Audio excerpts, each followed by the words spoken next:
They were the kings of Cannes, the independent producers who outspent the studios, threw the most lavish parties, paid the highest salaries, and delivered blockbuster after blockbuster. Working for Carolco was like working in paradise.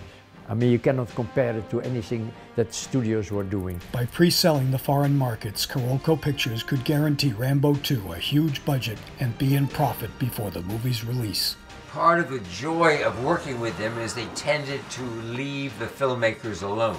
And when they reached cinema screens, Carolco's movies, a direct reflection of the tastes of partners Mario Kassar and Andrew Vina, brought enormous returns. Every time I saw that Carolco logo, I knew we were getting something good. It was a certain type of action. It felt like it was bigger than Canon. It was the A version of the B. No studio could touch their track record for success.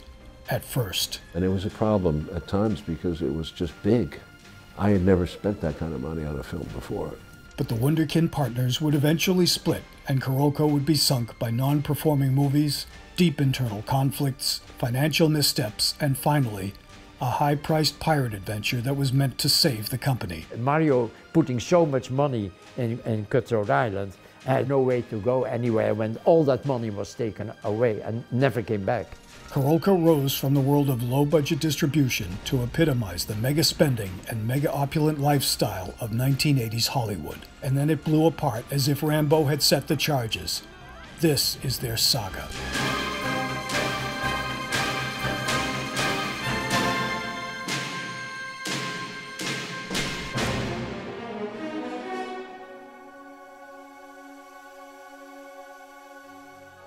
The self-described Hollywood outsiders met at the Cannes Film Festival when both were hawking foreign rights to low-budget movies. Hungarian-born Vina had graduated from UCLA with a degree in film studies, but had his first success with a high-fashion wig business based in Hong Kong. He sold his interest to his partner and began buying movies for distribution in Asia and produced his first, Deadly China Doll, for $100,000. Vina wanted to open the Hong Kong market when he encountered Kassar, the son of a Lebanese film producer, in 1975. It was the perfect partnership of East meets West. Kassar had already made his mark as a sales agent and knew what was possible, handling European distribution rights for films ranging from low-budget fare like Chatterbox, about a girl with a singing vagina, to international productions for Sir Lou Grade's ITC company. They christened their company Carolco for no particular reason, and they were in business. Kassar and Vina settled in Hollywood with a small office and growing ambitions as they handled the foreign rights to more movies and arranged for Canadian tax incentive financing, but always for other producers and never themselves. In a 2016 interview for Deadline, Kassar said, "Most of the films were pretty bad. The problem was that when you were selling movies from other producers, you do your best to try and get the best price from every country. But the distributors end up blaming you as the middleman if the film doesn't work. I did a good job selling the film, but if all the blame is going to end up on my head, I might as well produce my own movie and control my own destiny." There was a warning. There are many houses on this foundation. All of them and their tenants come to bad ends. More films and deeper involvement as producers followed, including the intense low-budget horror movie Superstition and their first with Sylvester Stallone, Victory, directed by John Huston and co-starring Michael Caine. The studio system had changed. The studios had taken over. I was a product of the 70s and the 80s, whereas producers, you had much more control over your products. Then as the studios became kind of more powerful, they assumed more responsibility and more control. So you were attracted to a company like Carolco, which still was an independent company which supported filmmakers and actors. To the studios, Carolco was a company that negotiated international distribution and tax shelter deals. not a creative entity. That perception didn't change when Cassar and Vina bought a property that had been tried and developed since 1972, with more than 25 scripts attempted and no movie in sight. Delmar's gone. What time will he be back? He died. What? Died last summer. Died how? Cancer. Brought it back from Mehr. All that orange stuff that spread it around. Cut him down to nothing. David Morell's novel First Blood was a work of raw power, a violent look at what post-traumatic stress can do to a brutalized Vietnam vet when he's pushed too far. By the author's count, the book had traveled through 5 studios, with stack upon stack of adaptations written and stars like Steve McQueen expressing interest. Director Ted Kotcheff was the most recent filmmaker to labor on the project for Warner Brothers, but the studio lost interest in John Rambo, and that's when independents Cassar and Vina stepped in. We don't want guys like you in this town. Drifters. First thing you know, we got a whole bunch of guys like you in this town. That's why. The first week of production almost proved the naysayers right. Co-star Kirk Douglas left the film over script disagreements to be replaced by the excellent Richard Crenna, and Stallone himself had doubts until the cameras started to roll. Let me see some ID. All right, you're under arrest. You hear me? Now put your hands on the car. Now you put your hands on the car and you spread them.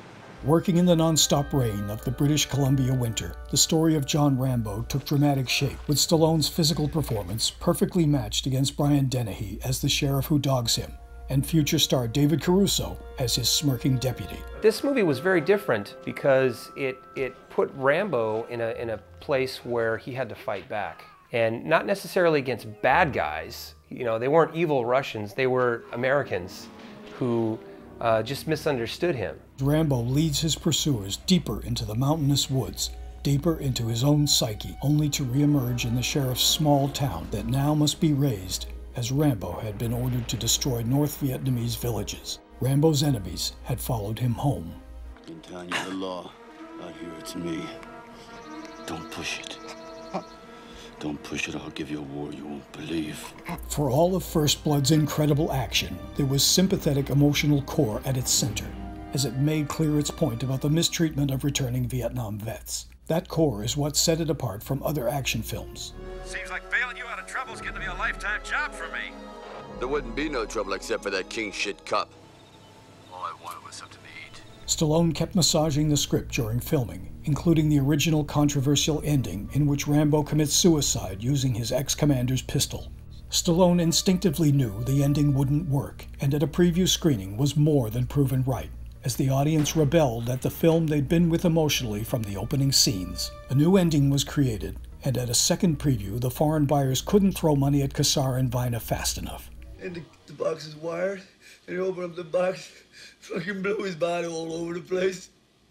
And he's laying there, and he's fucking screaming, there's pieces of him all over me, just like this, and I'm trying to pull him off, you know, and it's my friend that's all over me. He's got blood and everything, and I'm trying to hold him together. I put him together, his fucking insides keep coming out, and nobody would help.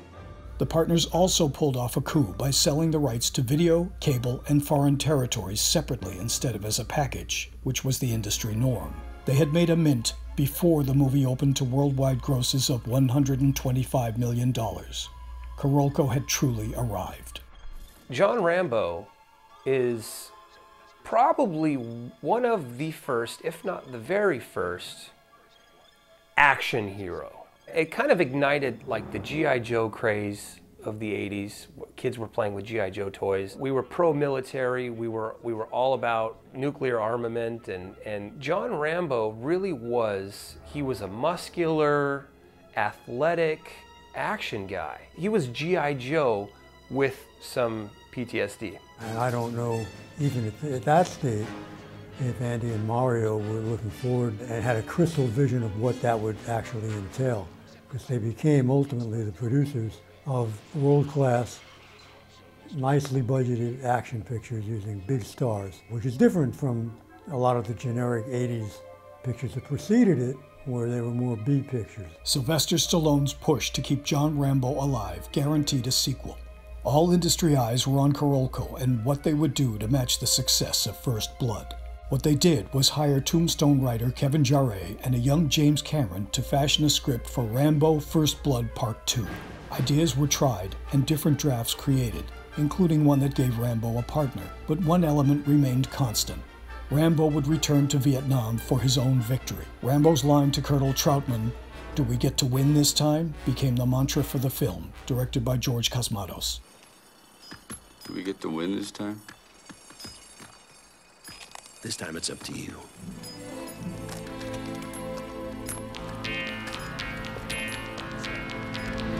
Rambo 2 was, I wouldn't call it a knee-jerk reaction to what audiences wanted. It was the ultimate double, triple cheeseburger of the first movie. It was like, give me the supersized version of First Blood. Spectacular Acapulco locations stood in for Vietnam, and the movie carried a hefty $25 million price tag. Enormous for its time. Let me just say that Rambo is the best combat vet I've ever seen. A pure fighting machine with only a desire to win a war that someone else lost. And if winning means he has to die, he'll die. No fear, no regrets. Despite the story's thrust of sending Rambo into a Vietnam conflict that the U.S. could actually win as long as politicians and the CIA didn't interfere, Cosmatos said he never thought of the movie as political and only wanted to make a big, thunderous action adventure. It was much bigger than I thought it would be, you know, the logistics and the problems involved. We've been through every realistic thing in the world, like mud and mosquitoes and heat and humidity. The approach more than worked, as Rambo's vision for its title character changed, from the tortured veteran of First Blood into a superhero. What do you want? To win, to survive. Not so easy to survive. Still war here. Survive a war, you gotta become war. The star of this movie is Sly's physique, and that was kind of a mantra in cutting the movie, was to see him, his physicality, and the results of the physicality and his acumen as a sharpshooter. It was giving John Rambo a bow and arrow with a grenade tip, you know, and I mean, who could have thought that up? The poster has Rambo holding a rocket launcher. If you'd given John Rambo a rocket launcher in the first movie, there would not have been any survivors from that town. In First Blood, he actually never ends a human life, a point that was important to Stallone and the filmmakers. But Rambo was a different type of movie, with bodies stacked high. Right or wrong, the message the critics took from Part 2 was consistent. John Rambo is the savior who will give us back our warrior stature. In a way, it was cartoony. It was what we were seeing on cartoons with G.I. Joe at the time. I mean, they created a cartoon based on Rambo 2, and there were toys for Rambo 2 and trading cards. So it was the beautiful next step in evolution for what Rambo could be. Murdoch, I'm coming to get you. Rambo First Blood Part 2 broke box office records around the world that still stand today. Its total of $300 million was astonishing for its time, and showed that the Carolco formula was, like Rambo himself, seemingly indestructible. Now, I don't know if they knew that they had as big a hit as it turned out to be. I doubt it. I don't think any of us really knew that it was going to be such a huge financial success, worldwide success. It was adopted by the Reaganites, which was not a badge of honor in my estimation, but for some reason this movie got into the zeitgeist of the time. No man, no law, no war can stop him. Sylvester Stallone is back as Rambo, First Blood Part 2. The Hollywood outsiders were now the insiders, who seemed to have the golden touch as to what the world wanted in their movies. Now, with distribution through TriStar Pictures, everyone wanted an audience with Kassar and Vina in their shared office, where, famously, their desks faced each other. It was an interesting setup at Carolco. Unlike studio situations, where you've got a head of production You've got a bunch of creative vice presidents who all have input, and sometimes there's a war between the director and producers in the studio. At Carolco, the chain of command was really simple. Do your job and do it well, and they would respond to that. And as a team, they kept their eyes focused and their instincts honed in the hunt for more properties like David Morrell's First Blood, the projects others had given up on, but Cassar and Vina could bring to life. You ever watch the Mickey Mouse Club? Because you know what today is? Today is Wednesday. It's anything can happen day. William Hartsburg had adapted his novel Falling Angel into a screenplay that producer Robert Evans optioned. When the Evans project failed to launch, Robert Redford tried, without success. Convinced the project was doomed, Hartsburg signed the property to Elliot Kastner, who produced films from the works of Raymond Chandler and Alistair MacLean. Kastner brought on writer-director Alan Parker, fresh from his enormous success of Fame, Pink Floyd The Wall, and Midnight Express. Parker wrote a new script, changing the location from New York to New Orleans, and secured $18 million in financing from Cassar and Vina, and Angel Heart was born. Our subject is about the devil and hell, and I wanted it to get hotter and hotter as we get towards the end of the movie, as we get closer and closer to hell. And this would certainly give me that feel. Starring Mickey Rourke, Lisa Bonet, and Robert De Niro, the film's stylish crossbreeding of detective story and supernatural thriller was a directorial tour de force for Parker. Johnny sold his soul. Then when he made it big, he tried to duck out of it. That's a crack of shit, you Johnny lied. came across an obscure rite in an ancient manuscript. He needed a victim, someone his own age. Why? To steal their soul. A beautiful conjuring of classic Hollywood films of the 40s, laced with modern horror and steaming sex. These elements still weren't enough to attract a strong audience, and the film struggled but failed at the box office. Every angel has been hired to search for the truth. Pray he doesn't find it. Angel Heart. An intense love scene between Rourke and Lisa Bonet denied the film an R rating until it was needlessly trimmed by 10 seconds. But even this controversy didn't stir more dollars until Angel Heart was released on home video in an uncut edition. Everything he stands for is at stake. Very unusual. What is? Ordering the termination of an American civilian peace officer, clearly loyal to the country and in the process of bringing a known criminal to justice. What we're gonna do is foretold. Right, Sergeant? The echoes of Sam Peckinpah's The Wild Bunch could be heard behind every gunshot in Walter Hill's Extreme Prejudice, released in 1987. Hill had written Peckinpah's The Getaway, and his influence is felt throughout this modern tale of Texas Rangers taking on gun runners and the CIA and FBI. Buenos dias. Give me your gun, man. I don't give up my gun without somebody getting hurt. It began as a story from John Milius, veteran screenwriter Harry Kleiner, who wrote the Steve McQueen classic Bullet, on which Hill served as an intern, was first at bat with the muscular screenplay. A lean and fit Nick Nolte, reunited with Hill after 48 hours, was the stoic ranger, and Powers Booth his old compadre who became a drug kingpin, with Maria Conchita Alonso as the temptress between them, a great classic action movie dynamic, as the men from both sides of the law were ready to draw down for the love of a woman. I turned when I saw the light, boy. Came shining down on me like a bolt of lightning. Made me see how to do it, how to get everything I wanted, get it all. You tell me about this light, Cash. Does it feel right or does it feel wrong? Oh, hell, there ain't no right or wrong. There's only choices. And everybody's got to make their own, goddammit. That's God-given. He was, wandering around saying, look, I'm from Iowa, and I'm a farm boy, and what do I know?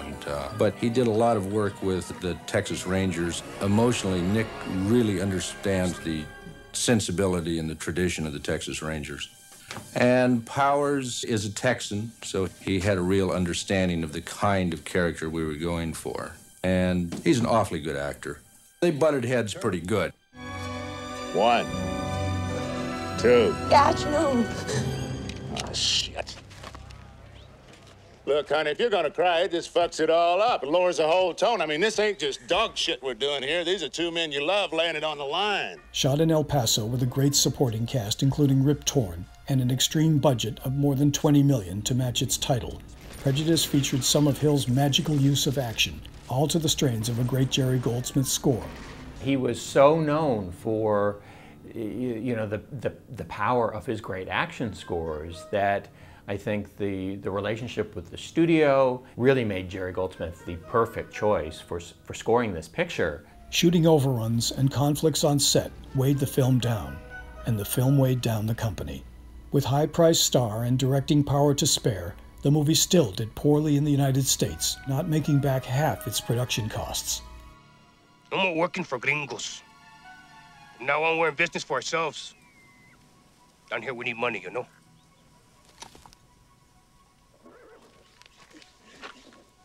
I know all about it. Every large-budget Carolco production was another gamble for big stakes and a big payoff. Cassar and Vina looked to the surefire hits to recoup losses from other movies. Mere success wasn't enough anymore. For Carolco, everything was larger than life, and mega success had to be the company goal. Other studios and other films were emulating what Rambo 2 had done, which was to inundate the audience with action, explosions, stunts. Other action stars were doing movies just like Rambo now. When in doubt, call in your heroes. Rambo 3, from a solid actionful script by Sheldon Lettich and Stallone, was designed to be the spectacular of spectaculars, with Rambo traveling to Afghanistan to rescue Colonel Troutman from a Russian prison and take on the entire Soviet army in the fight to get the hell home. When are you going to come full circle? What are you talking about? You said that your war is over. Now, maybe the one out there is, but not the one inside you. I know the reasons you're here, John, but it doesn't work that way. You may try, but you can't get away from what you really are. Production problems were rampant as the film's canvas kept expanding, with original director Russell Mulcahy clashing with his star over the casting of Russian fighters. According to Stallone, Mulcahy's model-like choices were no match for Rambo, even 20 at a time. The star fired Mulcahy and the director of photography, feeling that they were at total creative odds in their vision of the film versus his own. Acclaimed second unit director Peter MacDonald, who'd handled action on Rambo 2, Batman, and Excalibur, was seated in the swayback chair, and the film was shooting again, but with much money spent and more headaches ahead. What is this? You want everything. This is for luck. What is luck? Luck is, Can I have it? I need luck. So do I. Shooting in Israel became a complex situation, and Cassar and Vina were concerned that the fight with the Russians would end in Afghanistan before the film's release. In fact, it did, and Rambo's movie allegiance to the rebel Taliban before 9/11 certainly became a problem that would require explanation and a title card dedicating the film to the brave people of Afghanistan. To ask death for our land and God is an honor. So, my friend, what we must do is to stop this killing of our women and children. Shooting dragged on from Thailand to Israel, with one elaborate action scene after another, as the script was being rewritten by Stallone. MacDonald handled the changes as Stallone put a halo around John Rambo, erasing the complexities of the original character. Rambo had heart and enormous sympathy for the people of Afghanistan and their long fight with the Russians, but here he is finally beyond death. Rambo's personal suit of armor, personified by Stallone's amazing physique, now makes him otherworldly compared to everyone around him. Now taking the survivors to the border. Are you coming? I'm going to the fort. Have you not seen enough death? Go. Go while you can. This is not your war. It is now.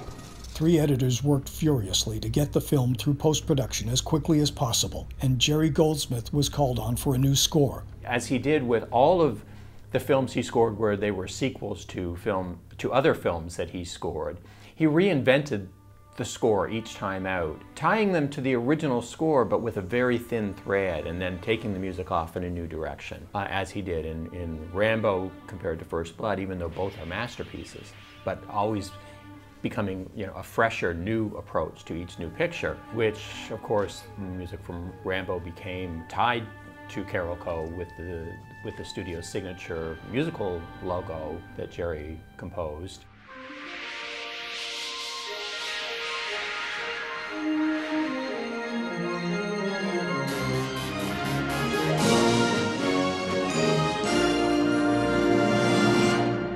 The money was pouring and, when finished, Rambo 3 was the most expensive American film made to that point.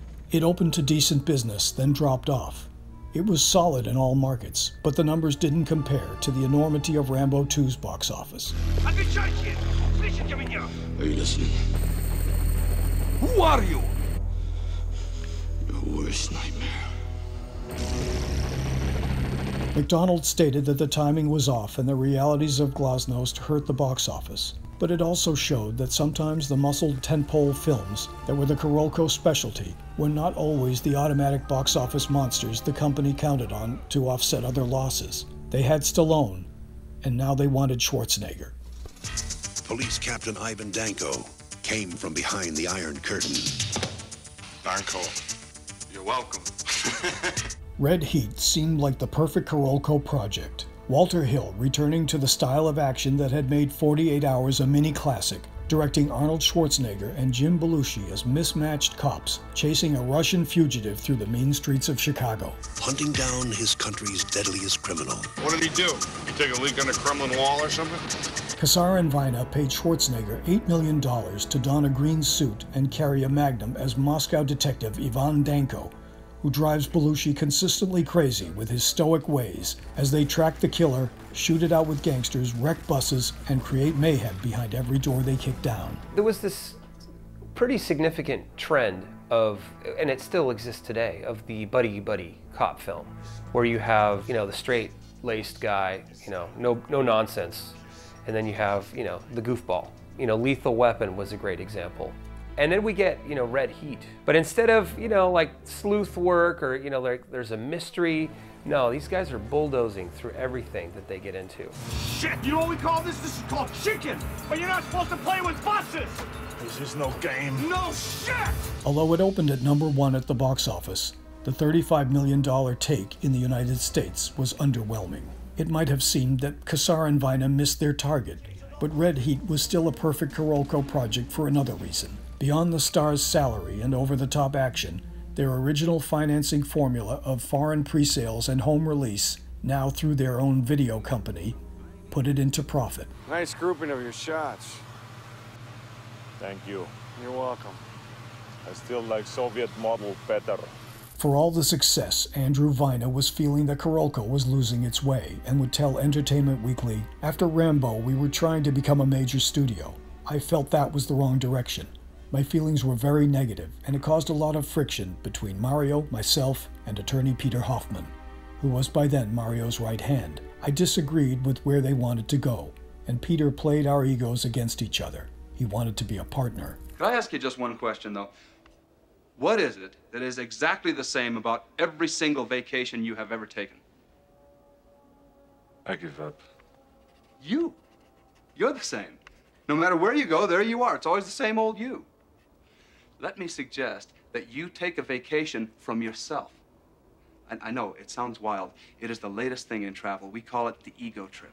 Like so many other Carolco projects, Total Recall was resurrected by Kassar and Vina after others had tried and tried, then failed. By Ron Shussett's own count, more than 40 drafts were written over the years as directors came and went. Time passed, and by 1989, Schwarzenegger's box office status had put him in the superstar category. He took Total Recall to Paul Verhoeven, and the rest became Carolco history. What happened is that Arnold saw RoboCop, and he had wanted to do Total Recall for years. He basically convinced Mario Kassar, more so than Andy, I think, he convinced Mario Kassar to buy that script. Kassar and Vina saw there was potential for gigantic success, but smartly didn't want to play the role of interfering producers and let their instincts guide them.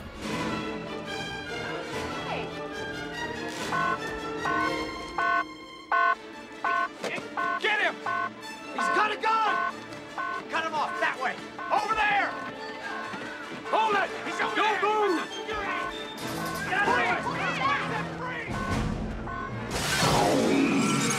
Carolco cut no corners during the 6 months of production in Mexico, where the giant sets and extraordinary miniatures took up 9 sound stages at Churubusco Studios, all at the cost of more than $60 million. Total Recall was a smash, earning more than $250 million in its worldwide release. This was the gamble that paid off beyond hope and expectations. The sure thing that Schwarzenegger knew he could deliver. I can't believe it. It's like a dream. What's wrong? I just had a terrible thought. What if this is a dream? Well, then kiss me quick before you wake up. Carolco Pictures was, again, the glossy image of Hollywood excess and success. But within the company, there had already been a split between Mario Kassar and co-founder Andy Vajna, who sold out his share of stock for $106 million and formed Synergy Productions.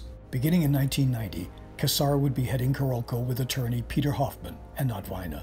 Along with the dissolving of the partnership, the company was also struck with the tragic homicide of its home video director Jose Menendez and his wife by their sons. Carolco was now reaching into all media, including television, as well as producing movies at a furious pace to keep up with the studios, and ultimately tried to beat them. Got any extra holes in you? No. Wild dog to base. Wild dog to base. Unfriendlies near Tango 7. Unfriendly. Unfriendlies? Everyone's unfriendly here. Even the friendlies are unfriendly. Why is everyone so unfriendly? Well, they haven't gotten to know us yet. Air America was a box office disappointment. And so was Peter Hyams' slick, action-filled remake of the classic film noir Narrow Margin. The company needed a hit, and it seemed their answer lay somewhere beyond sanity and even death. They're like demons, Jess. They weren't human. What were they, Jake? It started as a dream. Writer Bruce Joel Rubin says he woke from a nightmare and started writing, not knowing where his script was going to go. But it was something he had to put down. The idea of an ordinary man so plagued with nightmares and visions that he loses his grip on reality, only to discover what's behind his visions of war, demons, and the accidental death of his son. Mario Kassar leapt at the unusual script and the chance to work with Line. Beyond the blockbusters, Kassar still wanted Carolco to be a place for filmmakers to have the freedom, the money, to do their creative best, and maybe make a hit in the process. Let me look at your hand. You have a very strange line. See, according to this, you're already dead. Preview reactions to taking the trip into madness with Jacob were not good. Cuts were made and the tone lightened, as Jacob's journey led toward the inevitable reunion with his dead son, and all is revealed. Critics were divided on the film. It opened strong in the United States, but soon dropped off, and did not make back Carolco's investment, a disappointment for Kassar. You can feel it in the air. People want to fight or fuck, love or kill. Vietnam is right out there, man. Sides are being chosen.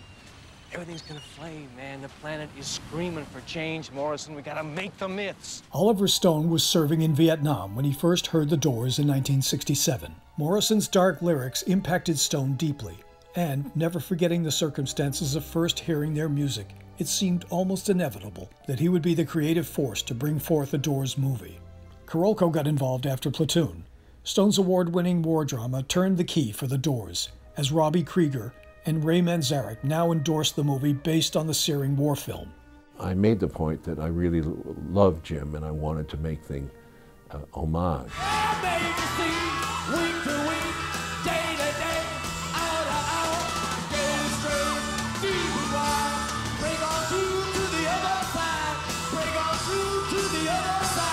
Stone had always wanted Val Kilmer. The resemblance alone was amazing, and the actor seemed to crawl into the rocker's skin without his addictions. He was always out there. Val was very eccentric, and he certainly had a reputation. But he wanted this role. Literally 50% of that movie, maybe 40%, is Val's voice.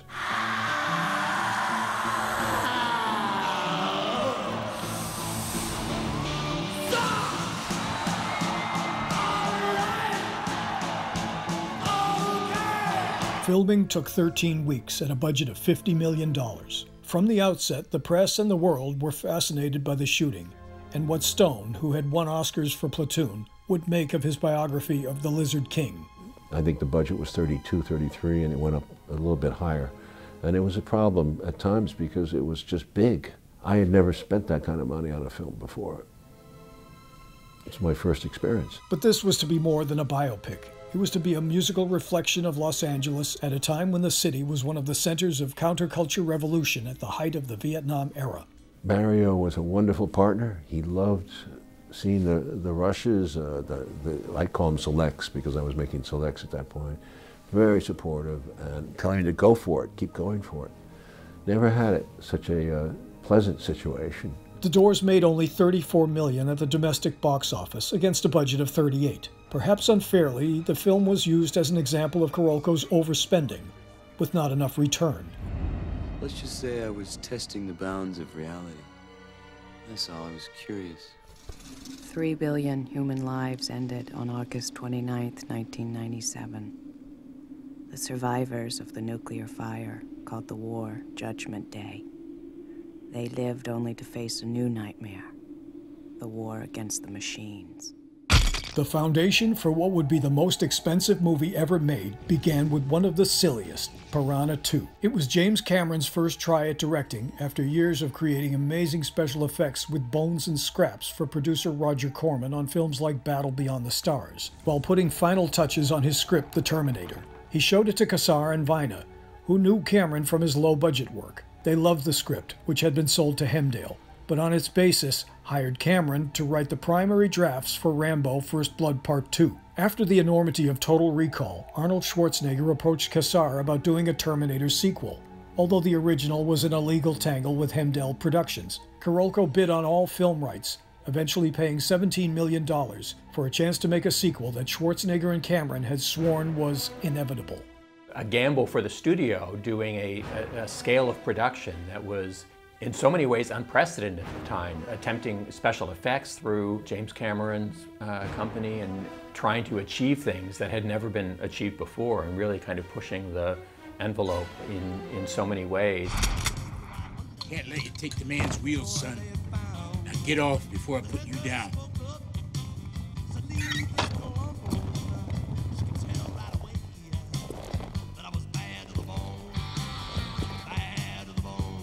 That's it, goddammit.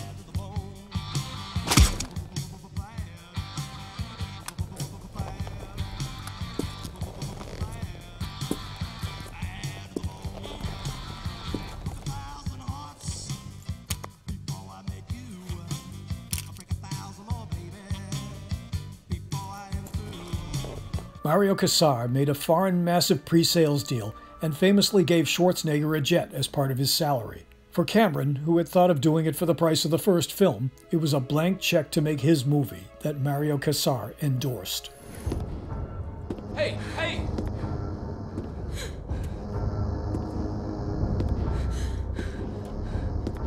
Get down. One of Jim's major concerns about Terminator 2 was the fact that Arnold's character is different as the Terminator in the sequel. He kind of becomes the savior. He's a good guy. He's a Terminator who maybe has a heart. He's kind of like the Tin Man. You're not here to kill me. I figured that part out for myself. So what's the deal?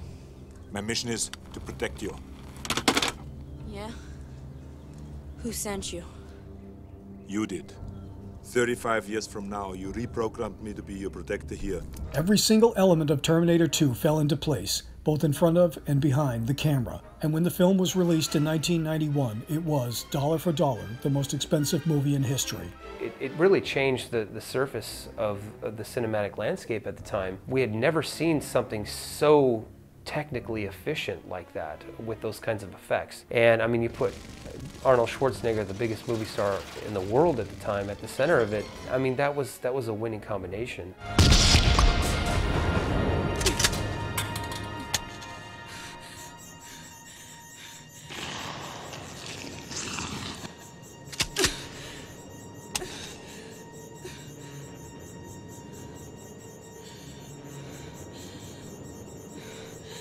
According to the New York Times, the pre-sales totaled $91 million. Cassar, the old-style salesman, had done a remarkable job, and when TriStar trotted the movie out to theaters, it was for a final box office take of $500 million worldwide.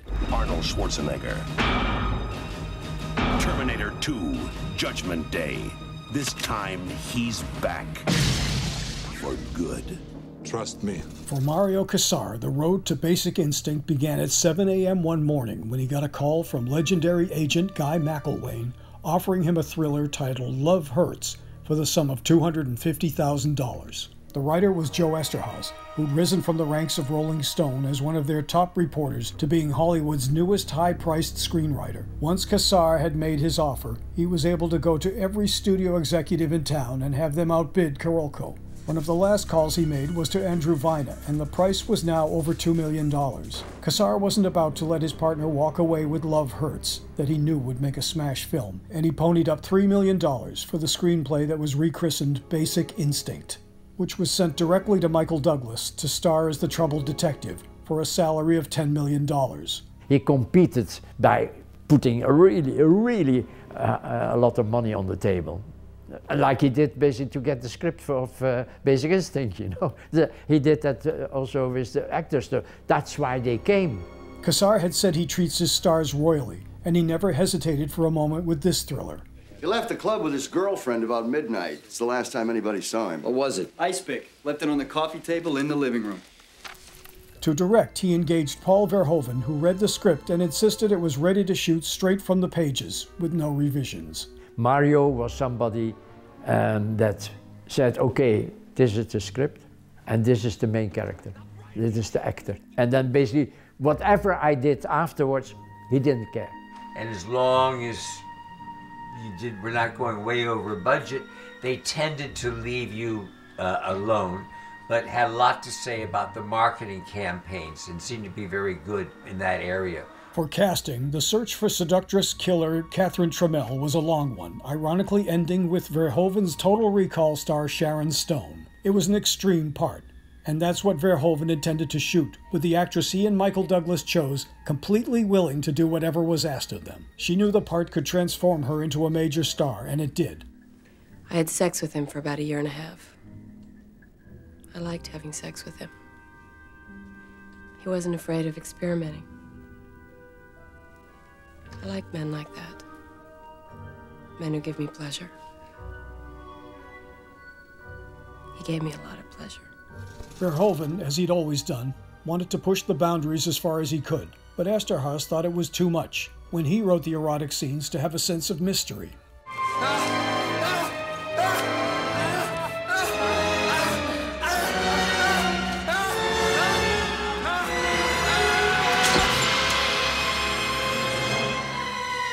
Basic Instinct would go on to make more than $350 million worldwide, but Carolco itself was operating with a huge staff overhead and was spending fortunes on developing huge projects like the Stallone project Gale Force, rewritten by Eszterhas for $500,000 and to be directed by Rennie Harlan for $3 million. The company had been borrowing heavily against assets while not paying off on all the deep-pocket deals to talent. And worse, despite Terminator 2's enormous success, Carolco still posted a loss of $200 million for the fiscal year. The Los Angeles Times took note of the company troubles with an article. Carolco Pictures pins hope for its rescue on Universal Soldier. It was a top-secret government project. Pack them in ice. All of them. Designed to create the perfect soldier. No man would ever again have to die in the service of his country. The idea was pure Cassar, pure Carolco. Take two mid-range action stars with decent followings and team them up in a film with a higher budget and more production value than their previous movies, and watch the fireworks as they blast their way into becoming A-level stars. Better, start a relationship with an up-and-coming writing and directing team who could become valuable Carolco filmmakers. The stars were Jean-Claude Van Damme and Dolph Lundgren, the filmmakers Dean Devlin and Roland Emmerich, and the action-adventure they conjured, Universal Soldier.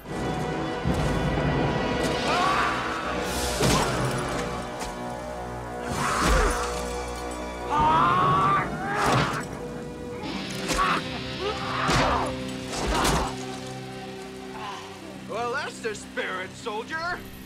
A biography of Charles Chaplin had been floating through Hollywood for years, with a script by writer-director Brian Forbes of The Stepford Wives. Cassar wanted the project for Carolco, possibly for Robin Williams, and also wanted Richard Attenborough, with his recent Oscar win as director for Gandhi, to handle the very challenging and in some ways very British subject.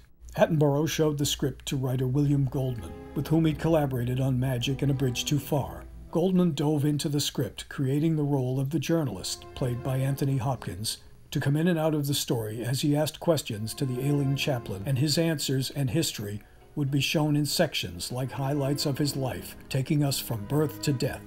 Okay, begin. Very formal, everybody.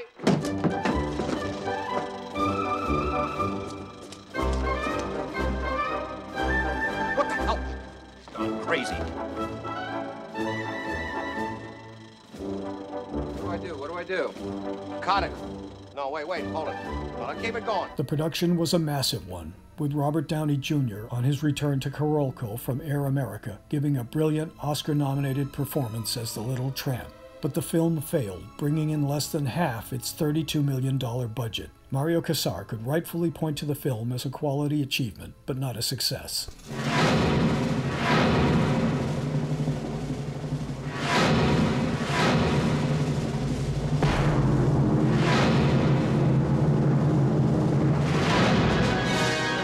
Writer, comic book, and James Bond fanatic Michael France was reading screenplays for TriStar Pictures and working on his own scripts at night when he finished his draft of Cliffhanger. The spec script sold to Carolco for $500,000. Cliffhanger could not have landed on Mario Casar's desk at a better time, as two Stallone projects, Gale Force and Isobar, had both been canceled with massive salaries attached to each that had to be paid. I need my bolt gun and ice axe. No, don't give him anything. Take his coat for insurance. He can freeze to death! You've got your own problems, Hal. Ryan, get a rope. I want this dog on a leash, too. Stallone and director Rennie Harlin signed on for the film, but nagging debt dragged Carolco down, and TriStar Pictures stepped in with the money in exchange for distribution rights. Quayle, the game's over. You lost. Oh, no. The game's just getting interesting. Although set in Colorado, Cliffhanger was filmed in the mountains of Italy and at the famed Cinecittà Studios. Stallone saw the film as letting him do something different, more vulnerable than Rambo. Costs mounted on the film after production, including extensive re-editing and minor shooting after the first preview. Do you know what real love is, Crystal? No. Sacrifice.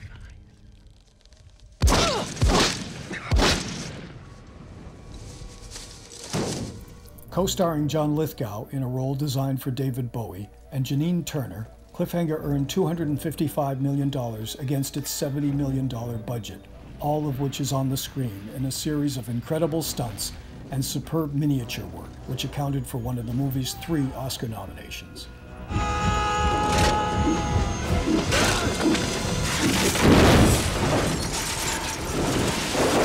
During shooting, Harlan said that big studios just didn't want to do big action movies like this anymore, and it was up to companies like Carolco to fill the void. In the case of Cliffhanger, because of the deals needed to get the film produced, very little of the box office take would find its way back to Carolco, where it was needed.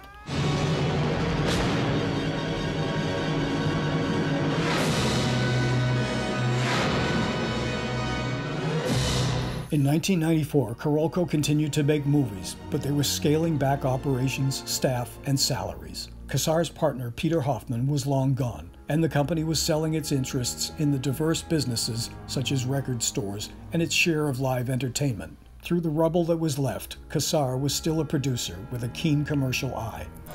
It has been buried for thousands of years. A mystery.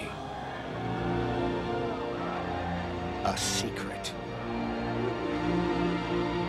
A threshold to the future. After Universal Soldier, the team of Roland Emmerich and Dean Devlin had been offered a number of projects, but wanted to stay with their own ideas instead of taking assignments. They came to Casar with a science fiction epic that would last far beyond its life as a theatrical film. Where'd you find this? I've never seen anything like this. One man will break the code and open the door. Well, this should read Stargate. Taking a cue from In Search of Ancient Astronauts, the film followed an anthropologist and military personnel as they traveled to another planet through a Stargate. Now, the most amazing discovery of our time.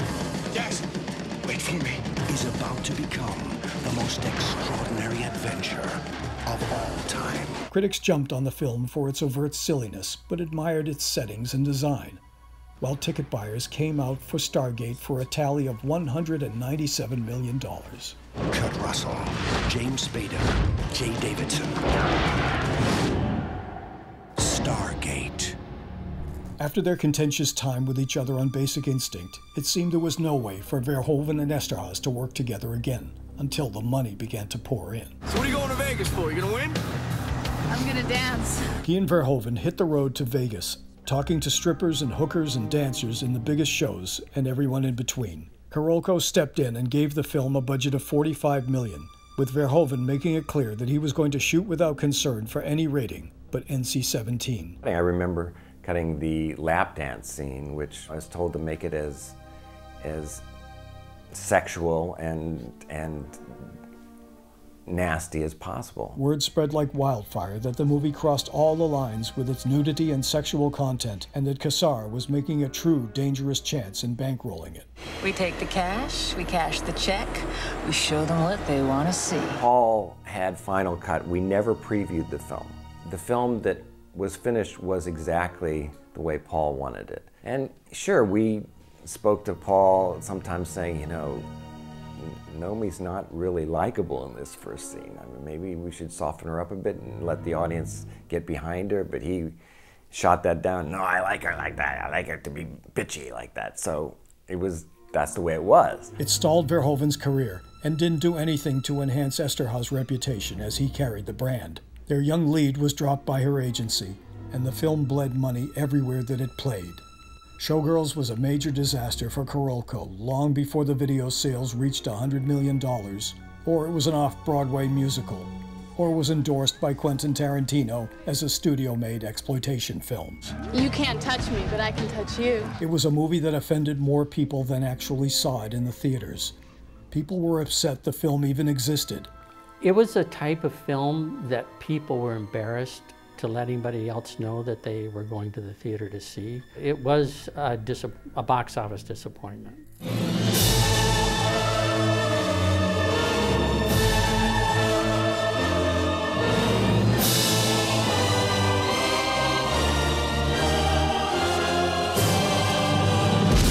Cutthroat Island had been a spec script by Robert King that Carolco had picked up during a high-priced script auction. Mario Cassar thought it perfect for Rennie Harlan and Gina Davis, who didn't want to do it. She was thinking along the lines of a period romantic piece rather than an action movie. But Cassar persisted, pressing that they would sign a major star for the male lead, which was what Davis wanted. Even with her husband directing, she didn't want to carry an action movie by herself. Michael Douglas came on board, but was hesitant to work with a husband and wife team, and also wanted changes in the script. I thought it was much more amusing this way also, since I knew that you knew. By the way, that won't work. See, I took your balls. That's when Harlan discovered there was no money for script revisions. While trying to get this sorted out, with Carolco in tatters and just hanging on despite the incredible investment, Harlan paid writer Mark Norman of Shakespeare in Love himself to create a new draft.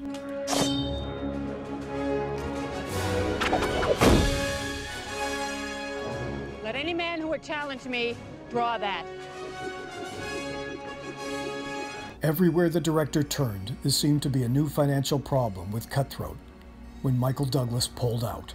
A search for a new lead proceeded, as did the building of sets before there was a final script. Malta and Thailand had been chosen as locations, and the crews were moving ahead without the director's input. Cutthroat Island looks like no other film I've ever seen in my life. It looks sumptuous. The production values are there. You can see the money they spent. Already the budget was spiraling upward, and it was affecting another Carolco project, Crusade, to be directed by Paul Verhoeven and starring Arnold. Mario was trying and succeeding more or less to set up two movies, big movies, Cutthroat Island and The Crusade with Arnold. That was going to be another huge movie. We were going to be shooting in England, Spain, and Morocco. We were scouting those places, having sets built at Pinewood in England. Costume designer creating costumes in Rome, people making chainmail in Hong Kong. Granted, Cutthroat Island was in production already. We had yet to start production, but we were well into our pre-production. And they chose to close down Crusade. Cassar had to make a choice between two very expensive movies, as Carolco couldn't afford to make both. In fact, they could barely afford to make the one.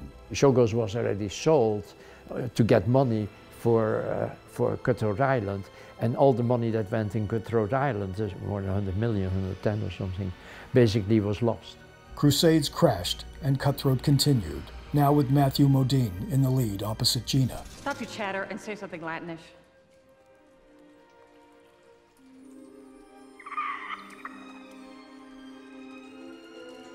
Pochissima mulier es et pedes levare volo.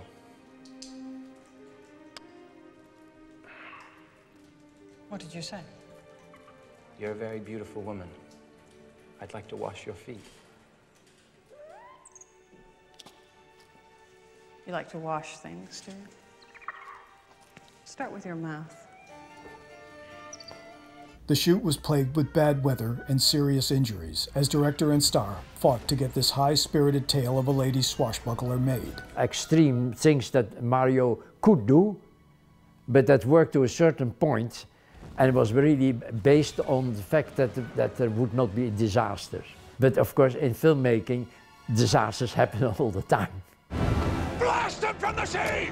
They want your treasure! Will you let them take it?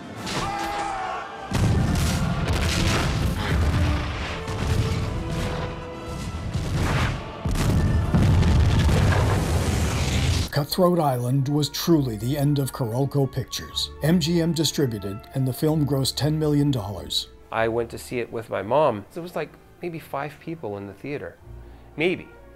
And I thought, oh my gosh, what's going on here? Harlan would later say there was a point when he and Gina Davis begged Mario Cassar to let them out of their deal and just not make the picture at all and figure something else out. Cassar still had to trust his instincts, and they told him to make a pirate movie, just like Disney would do years later and set box office records. But that wasn't to be for Carolco, the company founded by the Kings of Cannes.